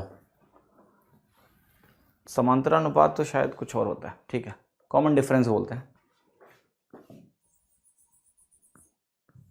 ठीक है, ये होती है आपकी अरिथमेटिक प्रोग्रेशन, एपी जिसको बोलते हैं आप। ठीक है, 2-3 चीजें आपको बतानी है कि कभी भी कोई अगर अरिथमेटिक प्रोग्रेशन है, कभी भी कोई अरिथमेटिक प्रोग्रेशन है और आपको नंबर ऑफ टर्म्स निकालने हो तो कैसे निकालेंगे। जैसे यहां पर n टर्म है, पता है, दिख रहा है मुझे, लेकिन कई बार आपको नंबर ऑफ टर्म्स निकालने होते हैं। सो नंबर ऑफ टर्म्स कैसे निकलेगा, देखो यहां आपको पता है कि n टर्म्स हैं, तो आप क्या देखो ध्यान से कि अगर मैं लास्ट टर्म में फर्स्ट टर्म घटा दूं और इसको कॉमन डिफरेंस, देखो मैंने लास्ट टर्म ये है a + n - 1 इंटू डी, पहला टर्म a है, अगर दोनों को माइनस करूं तो क्या मिलेगा, n - 1 इंटू डी। अब n - 1 इंटू डी में मैंने d इधर कर दिया, तो ये वैल्यू क्या होगी, n - 1। और अगर मैं 1 ऐड कर दूं तो ये हो जाता है मेरा नंबर ऑफ टर्म्स। ये ध्यान रखना, बहुत इंपॉर्टेंट एक्सप्रेशन है, बहुत ही इंपॉर्टेंट एक्सप्रेशन है। सर्वांतर बोलते हैं, सार्वनुपात, सर्वांतर। अच्छा, गलत बताओगे तो जिम्मेदारी तुम्हारी है, ठीक है, मुझे अभी याद नहीं है, सर्वांतर। ठीक है, तो मैंने बोला नंबर ऑफ टर्म्स होते हैं last term minus first term divided by D, common difference +1। तो ये हो गया एक चीज। दूसरा देखो, एपी की एक खास बात होती है, अगर आप एपी को बहुत ध्यान से देखें तो मैंने यहां पर लिखा है a, मैंने यहां पर लिखा है a + d, और ऐसे करके मैं चलता जाऊंगा यहां पर मैं आपको सामने लिखूंगा a प्लस 2d और ऐसे करके मैं चलता जाऊंगा तो यहां पर मुझे मिल रहा है a plus n minus 1 into D. अब देखना इसी AP को अगर आप ध्यान से देखो तो पहले और आखिरी टर्म का सम कितना आ रहा है, देखो ध्यान से। अगर first term plus last term आप निकालोगे तो क्या आएगा आपका, फर्स्ट टर्म, देखो मैं ऐसे लिख रहा हूं, first term plus last term, इसका जो सम आएगा आपका यह आएगा 2a plus n minus 1 into D. बहुत ध्यान से देखना, राइट। ऐसे ही मैं अगर सेकेंड टर्म लूं और मैं इसमें लिखूं सेकेंड लास्ट, तो बहुत इंटरेस्टिंग है, देखना ध्यान से। यहां पर जो आपकी वैल्यू आएगी a plus n minus 2 into D, और इसको आप जोड़ रहे हो a प्लस डी से, तो यहां एक में d ज्यादा है और यहां एक में d कम है, दोनों का टोटल तो सेम रहेगा ना। फिर से 2a plus n minus 1 into D है कि नहीं है? यस। तो होता क्या है इसमें कि फर्स्ट टर्म लास्ट टर्म का sum, second term second last term का sum, third term third last term का सम, सबका सम सेम ही आता है। तो होता क्या है इसमें कि अगर आप इसमें एवरेज कैलकुलेट करने जाओगे, तो एवरेज की जो वैल्यू होती है किसी भी AP की, वो आपकी निकल के आती है a plus 2a plus n minus 1 into D divided by 2। This is what the AP का एवरेज इज। आपको ऐसे ध्यान नहीं देना है, ये वैल्यू जो आपकी निकलती है ये बनती है आपकी a plus n minus 1 into D divided by 2, जिसको हम बोलते हैं first term plus last term. ये आपका फर्स्ट टर्म है, first term plus last term by 2। ये इंपॉर्टेंट है, हमेशा ध्यान रखना है आपको। किसी भी AP का जो एवरेज होता है वो first term plus last term by 2 होता है। वेरी इफेक्टिव, वेरी इफेक्टिव, ठीक है। First term plus last term by 2 is the average of any AP, any arithmetic progression. अब मैं कुछ इसमें स्पेशल चीजें दिखाने जा रहा हूं जो आपको ध्यान से देखना है। AP के आप एग्जाम्पल जरा ध्यान से देखो।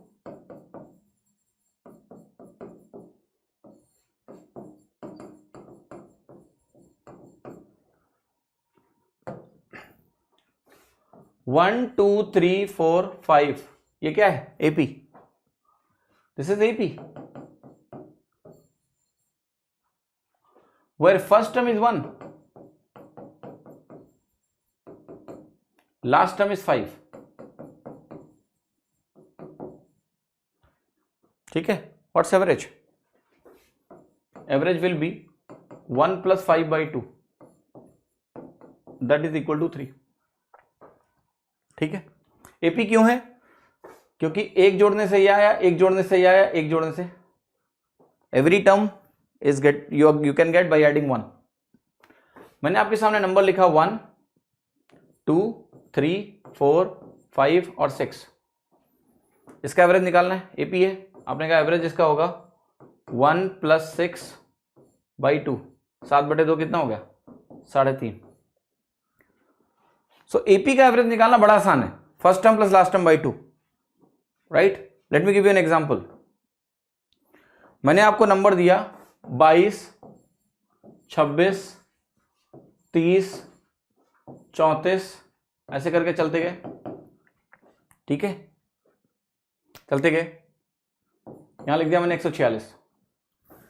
The moment you identify it is in AP, because 4 करने से ही आया, 4 करने से ही आया, 4 करने से ही आया, यही पैटर्न है, लास्ट में 146 आ रहा होगा। तो इसका एवरेज क्या होगा आपका?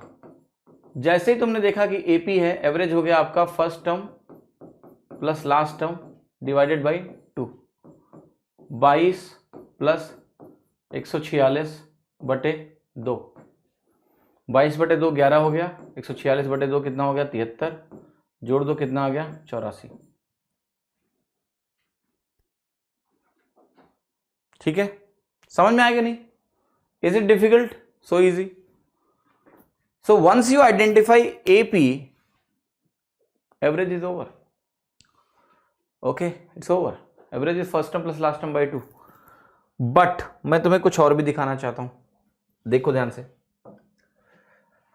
देखो एपी दो तरह की हो सकती हैं. One, AP with odd number of terms.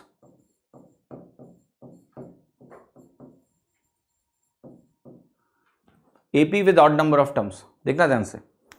जैसे आपने एक एपी लिखी है 1 2 3 4 5. अगर ऑड नंबर ऑफ टर्म्स होंगे तो आपको पता है कि इसमें एक बढ़िया सा मिडिल टर्म होगा. ऑड नंबर ऑफ टर्म्स में एक मिडिल टर्म होगा. उसके लेफ्ट में उसके राइट में वैल्यूज क्या होती हैं? नंबर ऑफ टर्म्स इक्वल होते हैं. अब ये मिडिल टर्म को बहुत ध्यान से देखना. अगर ये एपी है तो आपको पता है जितना इसके पहले कूदने से एक टर्म मिलेगा उतना ही इसके आगे कूदने से एक टर्म मिलेगा, क्योंकि एपी है, इक्विडिस्टेंट है. जितना मुझे 3 से 1 कूदने पे एक टर्म मिलेगा पीछे, ऐसे ही 3 से उतना ही आगे कूदने में एक टर्म मिलेगा. क्या मैं इसको बोल सकता हूं कि ये नेगेटिव है और ये पॉजिटिव है? ऑब्वियसली होगा. ये नेगेटिव होगा और ये पॉजिटिव होगा. और क्या ये छलांगे बराबर होंगी? यस. तो क्या आपको समझ में आ रहा है कि अगर मैं इसको एवरेज मान लूं तो ये नेगेटिव और ये पॉजिटिव डेविएशन 0, ये नेगेटिव और ये पॉजिटिव डेविएशन 0, एवरेज हमारा मिडिल टर्म आने वाला है. Yes. Shall I explain you another way? Yes. Just think, मैंने एक टर्म लिया है, वह है ए यहां पर. अब बहुत ध्यान से देखना. मैं एक एपी बनाने जा रहा हूं, इसको मिडिल टर्म रखूंगा और मैं एपी बनाऊंगा. देखना ध्यान से. मैंने कहा डी कदम आगे जाओ, डी कदम पीछे जाओ. क्या ये 3 टर्म की एपी हो गई? यस. और क्या डी सरप्लस यहां पर है ए के रेस्पेक्ट में और डी डिफिसिट है? यस. सो ए के रेस्पेक्ट में नेट डेविएशन 0 है कि नहीं है? यस. क्या आपका एवरेज ए रहेगा? यस. फिर आपने कहा मैं जाऊंगा यहां पर a प्लस 2d. मैंने कहा यहां पर जाओ a माइनस 2d. क्या a के रेस्पेक्ट में ये आपको माइनस 2d डेविएशन देगा और ये आपको प्लस 2d डेविएशन देगा? क्या a के रेस्पेक्ट में नेट डेविएशन 0 हो जाएगा? यस. सो सबसे खास बात क्या होती है कि अगर एपी में ऑड नंबर ऑफ टर्म्स होते हैं तो यहां पर मैं लिख रहा हूं value of middle term, value of middle term is average value. Middle term की वैल्यू ही एवरेज वैल्यू होती है. ठीक है.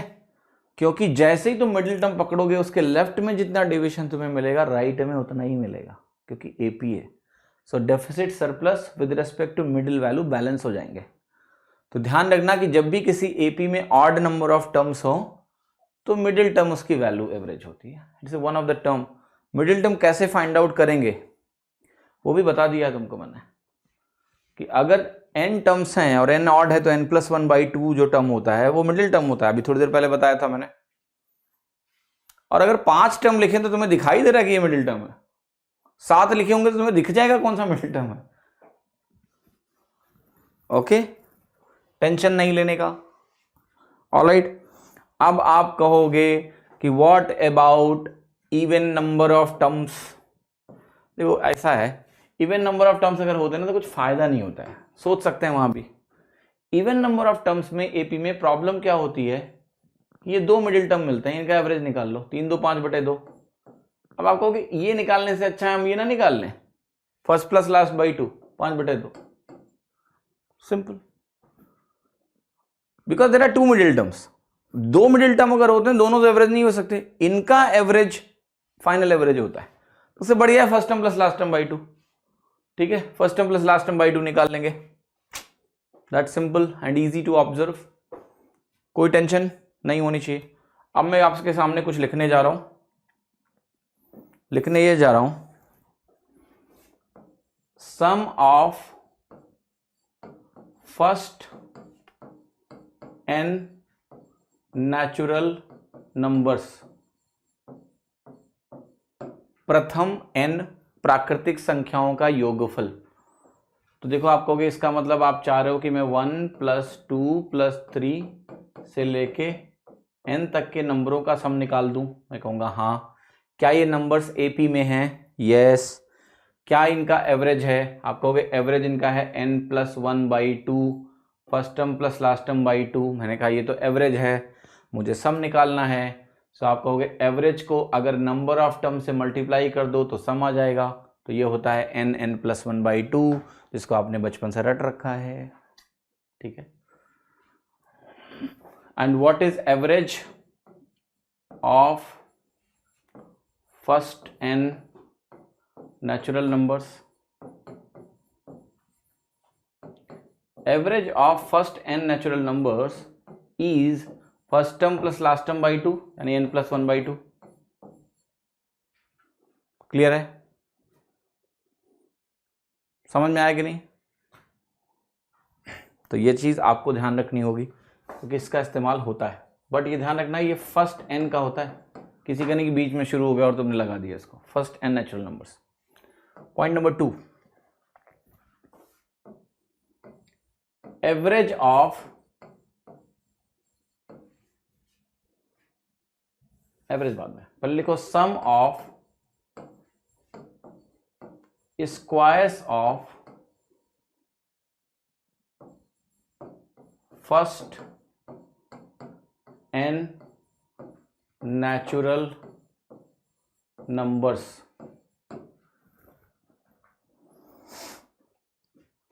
सो देखिए ये जो है 1 स्क्वायर प्लस 2 स्क्वायर, ये कोई एपी नहीं बनती है।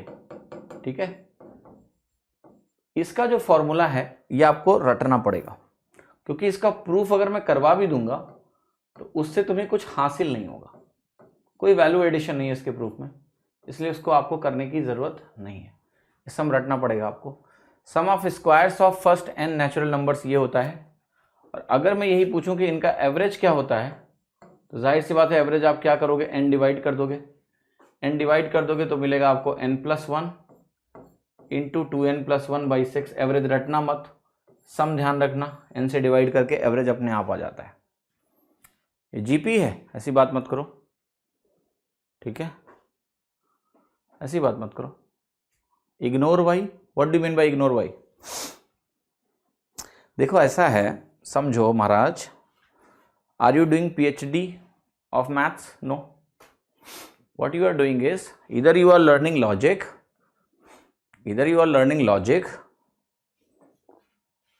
or we do some discussion if there is some enhancement. इसके प्रूफ में कोई enhancement नहीं है। इसका अगर मैं प्रूफ आपको कराऊंगा उसमें कुछ सीखने को नहीं मिलेगा आपको, ना ही नंबरों की तुलना में ना ही कुछ सीखने को मिलेगा, बस तुम इसका प्रूफ जान जाओगे। इसलिए मैं इसका प्रूफ नहीं कराऊंगा, इतना मूर्ख नहीं हूं मैं। ठीक है, जहां वैल्यू एडिशन होगा किसी भी चीज में मैं करा दूंगा, इसके प्रूफ में कोई वैल्यू एडिशन नहीं है, ना ही कोई इस्तेमाल है उसका, तो क्यों कराऊं मैं? ठीक है, तो इसको ध्यान रखना है आपको। ऐसे ही तीसरा, sum of cubes of n natural numbers. तो जो क्यूब के होते हैं नेचुरल नंबर्स का, उनका सम क्या होता है? बेसिकली मैं निकालता हूं sum of cubes of first n natural numbers. Actually first n natural numbers, 1 cube plus 2 cube plus 3 cube, और ऐसे करके चलते जाओ कहां तक, n क्यूब से। ये वैल्यू आपकी क्या होती है? जो आपका फर्स्ट n नेचुरल नंबर्स वाला फॉर्मूला है, n+1/2, उसका होल स्क्वायर होता है। ठीक है, if I ask you the average, average निकालने के लिए क्या करोगे आप? n से डिवाइड कर दोगे, तो ये हो जाएगा n+1 का whole square divided by 4।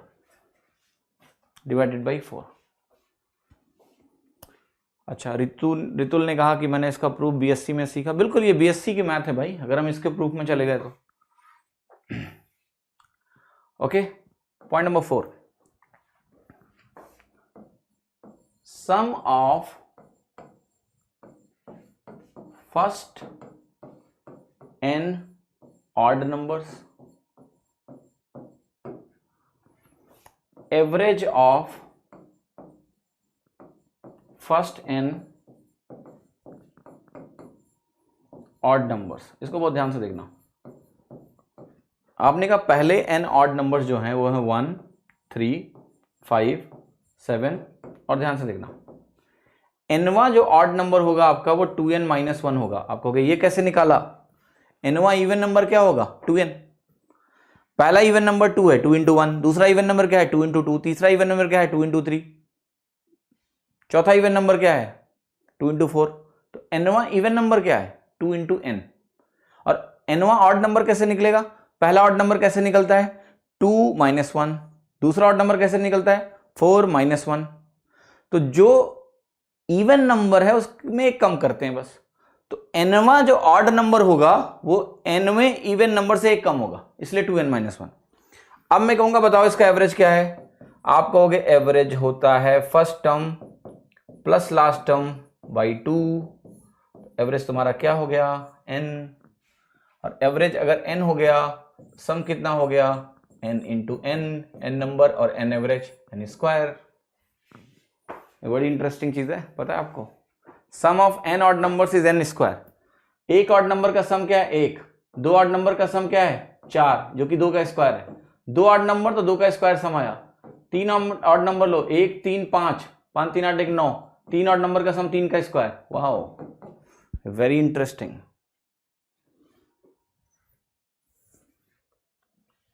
Okay,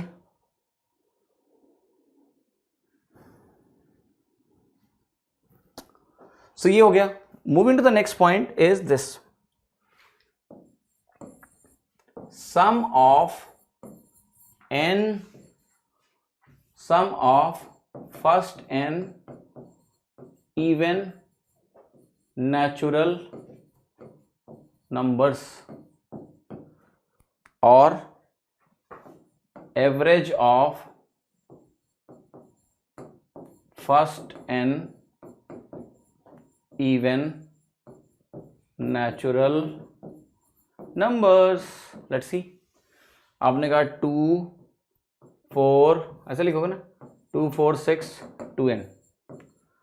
सो अगर मैं एवरेज निकालने जाऊंगा तो आप कहोगे एवरेज क्या होगा? First term plus last term by 2 यानी n + 1। What about sum? n numbers हैं, उनका एवरेज n + 1 है, तो क्या हो गया आपका? n × n + 1। या फिर आप इसको ऐसे भी लिख सकते हो, ये वैल्यू हो गई n² + n। ठीक है,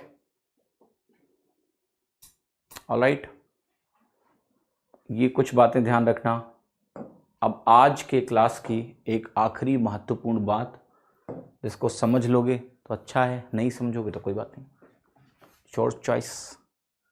देखो मैंने बोला एक चीज ध्यान से देखना, बहुत ध्यान से देखना। यहां पर मैंने बोला कि एक क्लास है और उसमें मान लेते हैं कि 30 बच्चे हैं। बहुत ध्यान से देखना, 30 students are there in the class. ये है नंबर ऑफ स्टूडेंट्स, और इनका जो एवरेज है ना वो आपको यहां पर दिया है 40। 30 स्टूडेंट्स हैं और इनका एवरेज कितना दिया हुआ है? 40। यहां पर है एक टीचर मास्टर साहब, ठीक है। इनके पास जो वैल्यू है वो काफी इंटरेस्टिंग है। इनके पास जो वैल्यू है वो है x + 30, जहां पर ये जो x है वो है फाइनल एवरेज। x जो है वो है combined average of 30 student and teacher.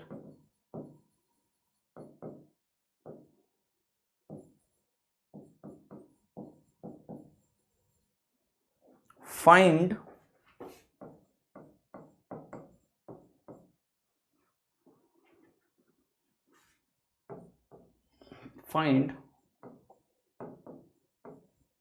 weight of teacher।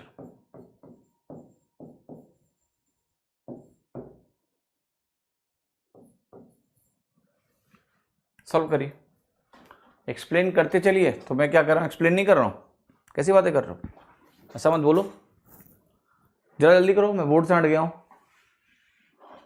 30 बच्चों का एवरेज 40 किलो है, टीचर के पास x + 30 है, जहां पर x कंबाइंड एवरेज है 30 स्टूडेंट और टीचर को मिलाकर। तो टीचर का वजन कितना है, कौन बताएगा कि कितना है?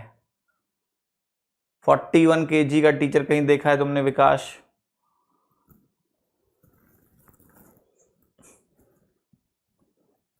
फोर्टी वन कहां से 41 ला रहे हो तुम लोग, बड़े जोश में हो, गलत सलत आंसर दे रहे हो। 71 कोई बोल रहा है, एक ही टीचर है, इतने वेट मत बताओ उसके।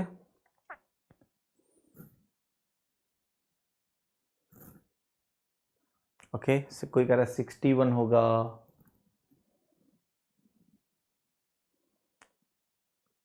71 होगा कि 61 होगा?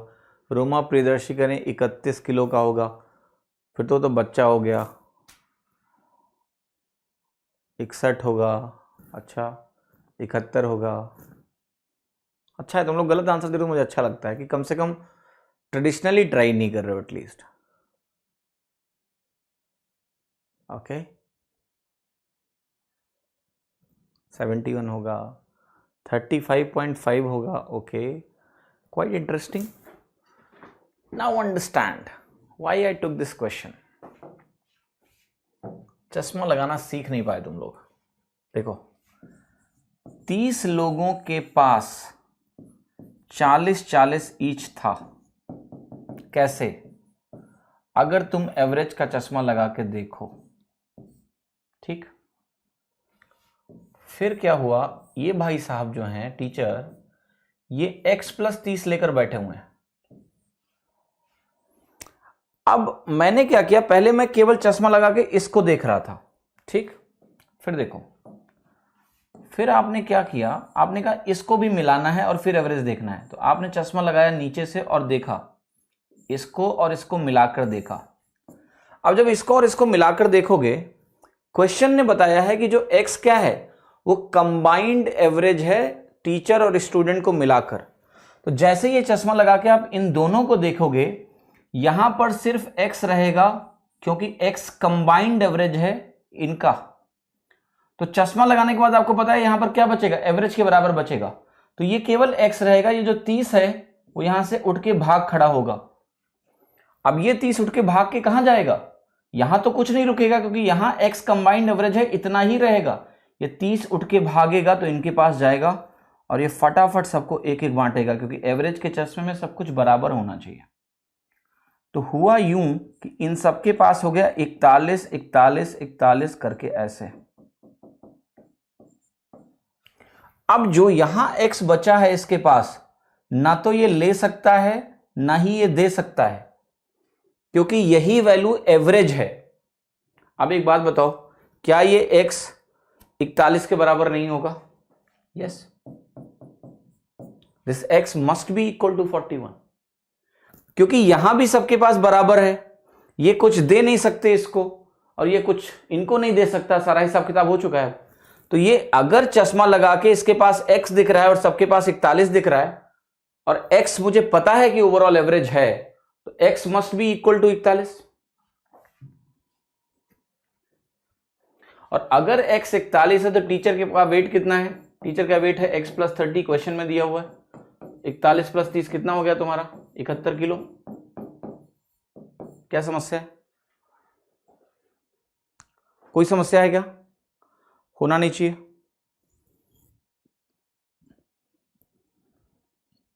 राहुल रोनो कह रहे हैं लाइव क्लास करने का क्या फायदा जब क्लास चले ही नहीं सही से। देखिए, क्लास में दंगा करने से क्लास नहीं चलती है। आपको कोई भी इशू है, सपोर्ट टीम को लिखिए, थोड़ा पेशेंस रखिए। टेक्निकल इश्यूज थोड़ा सा समय लेते हैं, वो इन्वेस्टिगेट करेंगे। इतने बच्चे पढ़ रहे हैं, उनकी क्लास चल रही है कि नहीं चल रही है, ठीक है। सो दंगा मत किया करो क्लास में, थोड़ा प्रोसेस को समझो। एक बार आप टिकट रेस करोगे सपोर्ट में, वो बात करेंगे, आपके इशू को सॉल्व करेंगे। टेक्नोलॉजी है, प्रॉब्लम आती है, ठीक है। अब अगर तुम क्लास को डिस्टर्ब करोगे तो इसकी रिकॉर्डिंग में यही बातें तुम्हें सुननी पड़ेगी। तब भी अच्छा नहीं लगेगा आपको। तो चश्मा लगा लो बस, समस्या सॉल्व। टीचर का वेट 41 नहीं होता है, प्राइमरी टीचर होगा शायद। 41 है भी नहीं, 71 है। ठीक है, ट्रेडिशनल से कर लो यार खुद, क्यों मुझे परेशान कर रहे हो। ट्रेडिशनल भी लगवाओगे क्या? 30 इंटू 40 हो गया इनका टोटल, फिर ये हो गया x प्लस 30, टोटल एवरेज कितना है x इंटू 31। कर लो सॉल्व, यहां से सॉल्व कर लो। x की वैल्यू कितनी आई? 41। तो ट्रेडिशनल में तो कुछ है ही नहीं, हो तो आप कर ही लोगे ना। ओके देखिए राहुल रौनक जी सुनिए, मैं वही समझा रहा हूं आपका। Every day same problem, look understand please, there are many student in the class. ठीक है, everyone is getting the feed, so there is some specific issue that need to be looked at separately. अब आप अगर ऐसे बोलोगे तो कैसे काम चलेगा? आप सपोर्ट टीम को रीच करा, आपने बात हुई उनसे, तो वो इश्यू देख रहे होंगे। अगर आपने नहीं रेस करा तो रेस करो। वीडियो रुक रुक के चल रही तो आपकी स्पीड में प्रॉब्लम होगी यार।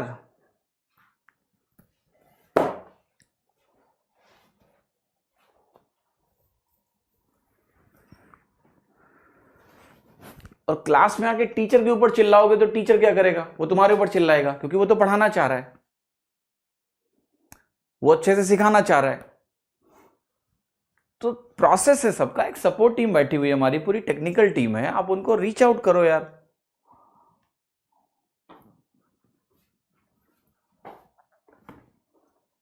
ऑलराइट, क्लियर हुआ सभी को कि नहीं? ओके इसके बहुत सारे एग्जांपल्स कराऊंगा मैं, चिंता मत करो, बहुत सारे एग्जांपल कराऊंगा। जब मैं क्वेश्चंस करूंगा तो ये रिपीट होगा। ये बहुत इंपॉर्टेंट कॉन्सेप्ट है, मैं चाह रहा था अभी मैं डिस्कस कर लूं। सो देखिए, अब इस पे जो सवाल करने हैं वो हम करेंगे कल से। ठीक है, अभी मेरी कोशिश देखिए ये है कि आपको डेविएशन थोड़ा अच्छे से समझ में आए, थोड़ा ब्रॉडली समझ में आए, बिकॉज देन क्वेश्चंस करना काफी आसान हो जाता है। अगर हम इसको ब्रॉडली नहीं समझेंगे तो फिर प्रॉब्लम होगी। एक और एग्जांपल नहीं लूंगा मैं, इसी से समझो। इसी से समझो। सेम ऐसा ही एक एग्जांपल और ले लूंगा तो उसमें नया क्या हो जाएगा? यही होगा। ठीक है, तो इसी को देख के समझो ना। इसमें बताओ कहां दिक्कत है तुमको?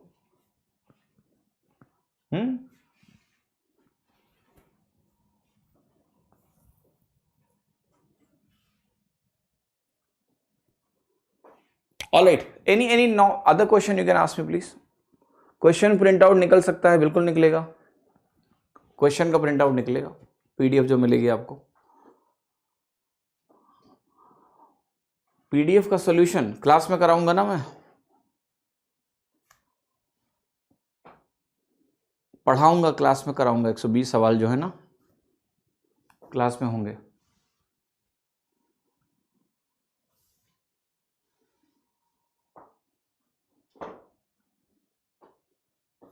बिल्कुल सॉल्व करना शुरू कर दो। क्लास में आने के पहले एक पीडीएफ देख लेना प्लीज। कल कम से कम 30 सवाल देख के आना पहले, वरना क्लास में टाइम खा जाओगे तुम लोग। ओके, रिप्लेसमेंट केस में देखो जो मैंने जितना बता दिया है ना, उसके आगे बस सवाल करेंगे तुम्हें सब समझ में आएगा। कुछ है ही नहीं उसमें, क्या बताऊं मैं अननेसेसरी। जितना मैंने बता दिया उतना ही चाहिए, ज़्यादा नहीं। ओके सर, आप जेन्युइन कमेंट नहीं देखता बट अदर क्वेश्चन देखता हो, मेरी मर्जी में क्या देखता हो क्या नहीं देखता हो। देखो क्लास में अगर हम कमेंट पढ़ने लगे ना सबका, तो हो चुकी क्लास। फिर यहाँ कमेंट बाजी चलेगी, सबको अटेंशन अच्छा लगता है। अरे सर ने मेरा कमेंट देख लिया। अरे अध्यापक का काम है ना सही से पढ़ाना और कुछ कमेंट उठा लेना। ठीक है, यहाँ कोई ज़रूरी नहीं कि तुम जो कमेंट पोस्ट करोगे मैं पढ़ूंगा ही। मेरी जो मर्जी आएगी वो पढ़ूंगा, जो नहीं आएगी वो नहीं पढ़ूंगा। ठीक है, मुझे पेस भी बना के चलना है ना यार, ऐसे थोड़ा ना कि कुछ भी करते रहें क्लास में, बस कमेंट ही पढ़ते रहें। तो एक बार घर पे रिवाइज कर लेना यार प्लीज। 2n-1 होगा यार ऑड नंबर के लिए, n odd number, n odd number क्या होगा तुम्हारा? 2n-1। कंप्लीट डेविनेशन, फिर से डेविएशन पढ़ाऊं? ऐसा थोड़ा ना होता है, घर पे जाके देखो इसको, वीडियो को। ओके, पीडीएफ किसका नहीं मिलता है? देखो रात को टीम काम नहीं करती, रात को सिर्फ मैं बेवकूफ हूं, मैं काम करता हूं, ठीक है। तो मैं पढ़ा के अभी पीडीएफ अपलोड करूंगा, टीम आती है सुबह 10 बजे। अब वो 10 बजे आएंगे तो अपलोड कर देते हैं, मुझे पता है। आप रात को नहीं मिलेगा आपको, क्योंकि रात को कोई होता ही नहीं यहां पर, नहीं होता रात को कोई। मेरे फोन में वॉइस क्लियर नहीं आ रही है तो ये आपके फोन का प्रॉब्लम है। सपोर्ट टीम को यार प्लीज रेस करो इशू, तुम लोग मेरे को सपोर्ट का एजेंट बना दोगे।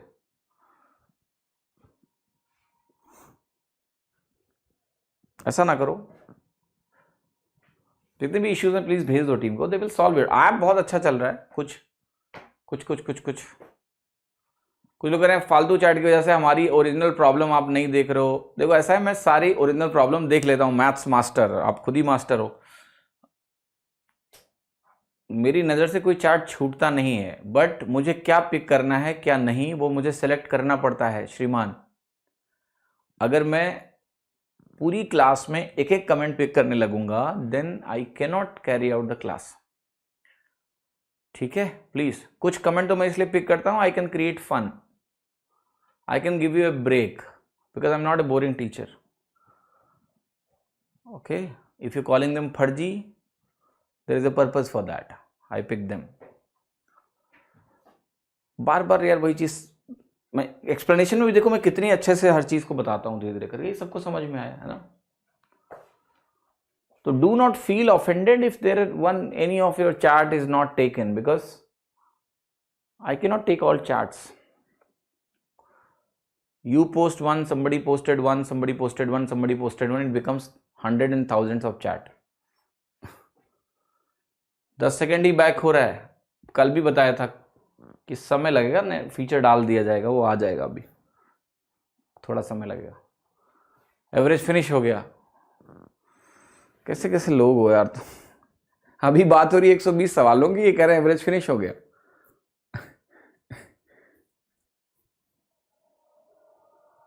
ऐप में बहुत बग इशू है? नहीं, बहुत नहीं है अखिल बाबू, छोटी मोटी दिक्कतें हैं थोड़ी बड़ी। मैक्सिमम लोगों का ऐप अच्छा चल रहा है, हमारा ऐप बहुत अच्छा काम कर रहा है। कुछ दिक्कतें होती हैं, हमेशा होती हैं, बिकॉज डिवाइस स्पेसिफिक इश्यूज होते हैं। आपके डिवाइस में कुछ प्रॉब्लम होंगे तो वो बता दोगे टीम को, वो देख लेंगे उसको यार। कुछ लोग कह रहे हैं जाऊं क्या सर? अरे जाओ भाई, रुकना है क्या मेरे साथ? जाओ, क्लास हो गया आज का। पीडीएफ प्रिंट के बारे में बताया। देखो एक चीज समझो, पीडीएफ का प्रिंट निकालने का आप सपोर्ट टीम का नंबर है 8882600700, उस पर ना बात कर लिया करो, पिंग उंग मार दिया करो। ये व्हाट्सएप नंबर है टीम का, उसमें भी चैट का ऑप्शन है, ऐप में भी, बट वो 10 से 7 बजे तक होते हैं, ठीक है, 10 AM to 7 PM। ये सपोर्ट का नंबर है व्हाट्सएप का, तो यहां पर ना बात कर लिया करो, क्योंकि मैं चाह के भी इंडिविजुअल इश्यूज ना नहीं पहुंचा सकता हूं टीम तक, है ना, क्योंकि वो सपोर्ट टीम है, उनका प्रोसेस है, वो उस तरह से देखेंगे उसको। आप पिंग करोगे उनको, वो देखेंगे उसको, ठीक है। चलो घर जाओ, मस्त रहो।